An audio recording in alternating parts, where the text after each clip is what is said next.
September 10 புதன்கிழமை. அக்னியைப் போன்றது.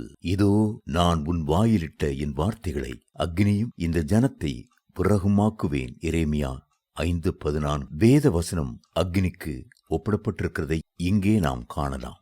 அக்னிக்கு ஒரு தன்மை உண்டு, அது பற்ற வைக்கக்கூடியது.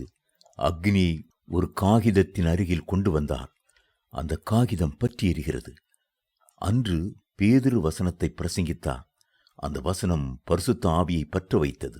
வேதம் சொல்லுகிறது, இந்த வார்த்தைகளை பேதுரு பேசிக் கொண்டிருக்கையில் வசனத்தை கேட்டவர்கள் யாவர் மேலும் பரிசுத்த ஆவியானவர் இறங்கினார். அவர்கள் பல பாஷைகளை பேசுகிறதையும் தேவனை புகழுகிறதையும் பேதுருவோடு கூட வந்திருந்த விருத்த சேதனமுள்ள விசுவாசிகள் கேட்கும்போது பரிசுத்த ஆவியின் வரம் புறஜாதிகள் மேலும் பொழிந்தருளப்பட்டதை குறித்து பிரமித்தார்கள்.